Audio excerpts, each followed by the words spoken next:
வணக்க மக்களே, நம்மளோட 12th போர்டு எக்ஸாம்ஸில் எப்படி சென்டம் எடுக்கிற அப்படின்ற சீக்வன்ஸில் இன்னைக்கு வந்து கெமிஸ்ட்ரியில் எப்படி நம்ம வந்து 100 out of 100 சென்டம் ஸ்கோர் பண்ணுறது அப்படின்ற ஃபேக்டர்ஸ் வந்து பார்க்க போகிறோம்.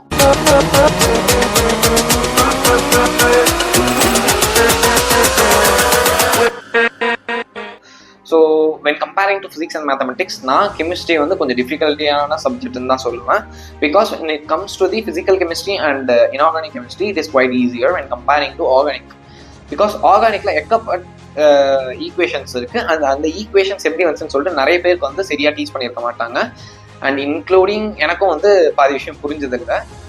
ஸோ இந்த மாதிரியான ஒரு பார்ட்டை நம்ம எப்படி டீல் பண்ணோம் அப்படின்னு சொல்லிட்டு பார்த்தீங்கன்னா, you may have either clues or any short cuts for the sake of the memory of those steps.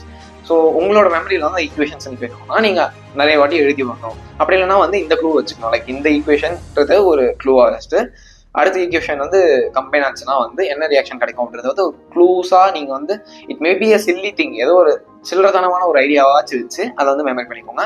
There is no other way. And இதில் இருக்கக்கூடிய சம்ஸ்லாம் வந்து பார்த்தீங்கன்னா லைக் ஃபர்ஸ்ட் வால்யூமில் எனக்கு தெரிஞ்சு ஓரளவு புரிஞ்சிடும். செகண்ட் வால்யூம்னு வரப்போ உங்களுக்கு 7th சாப்டரில் இருக்கக்கூடிய சம்ஸும் 9th சாப்டரில் இருக்கக்கூடிய சம்ஸும் வந்து பார்க்க கொஞ்சம் டிஃபிகல்ட்டியாக இருக்கும். ஸோ அதை வந்து நீங்கள் ஃபார்முலா எப்படி வந்து புரிஞ்சா பாருங்கள். Otherwise you can memorise it. But என்னை பொறுத்த வரைக்கும் உங்களால் அந்த சம்முக்கான ஃபார்முலா எப்படி வந்துச்சுன்ட்டு நீங்கள் டெரைவ் பண்ணாலோ அப்படி இல்லைன்னா எந்த டெரைவேஷன்னால இந்த ஈக்குவேஷன் வந்துச்சு, லைக் இந்த ஒரு ரிலேஷன் வந்துச்சு அப்படின்றது வந்து எக்ஸ்ப்ளோர் பண்ணி பார்க்கறது ரொம்பவே பெட்டர். ஆனால் நீங்கள் வந்து எக்ஸாம் டேட்க்கு வந்து கிட்ட இருக்கிறதுனால இதெல்லாம் பண்ணுறதுக்கு டைம் இருக்குமான்னு சொல்லிட்டு எனக்கு சத்தியமாக தெரியல. ஸோ எதில் நீங்கள் ஃபோக்கஸ் கொடுக்கணுமோ அதில் வந்து ப்ராப்பரான ஃபோக்கஸ் வந்து கொடுத்துருங்க. ஸோ என்னை பொறுத்த வரைக்கும் அதுதான். அண்ட் 2 மார்க்கில் இருக்கக்கூடிய கம்பல்சரி மேபி ஃபர்ஸ்ட் வால்யூம் அப்படி இல்லைனா வந்து 7th சாப்டர் 9th சாப்டர்ல வந்து கேட்கலாம். அண்ட் இன்னொரு 3 மார்க் கொஷின் வந்து என்னை பொறுத்த வரைக்கும் ஆர்கானிக்ல கேட்கலாம். அப்படி இல்லைனா வந்து 7th லெசன்ல இருக்கக்கூடிய சம்ஸ் வந்து கேட்கலாம். ஸோ இதை வந்து பார்த்துக்கோங்க. அண்ட் 2 மார்க்ஸில் அந்த கம்பல்சரியில் சப்போஸ் அந்த மாதிரி எதனா சிம்லரான சம்ஸ் வரலன்னா லைக் ஏன்ற காம்பவுண்டும் பின்ற காம்பவுண்டும் வந்து ரியாக்ட் ஆனால் நம்மளுக்கு என்ன ப்ராடக்ட் கிடைக்கும் அப்படின்ட்டு சொல்லிட்டு A + B = Cன்னு கொடுத்துருவாங்க.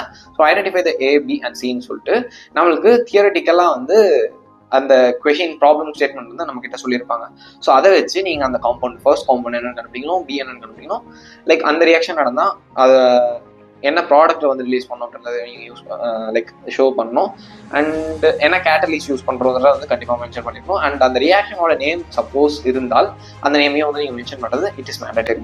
ஸோ இதெல்லாம் பண்ணாலே போதும், நீங்கள் கெமிஸ்ட்ரியில் வந்து ஈஸியாக வந்து சென்டம் எடுக்கலாம்.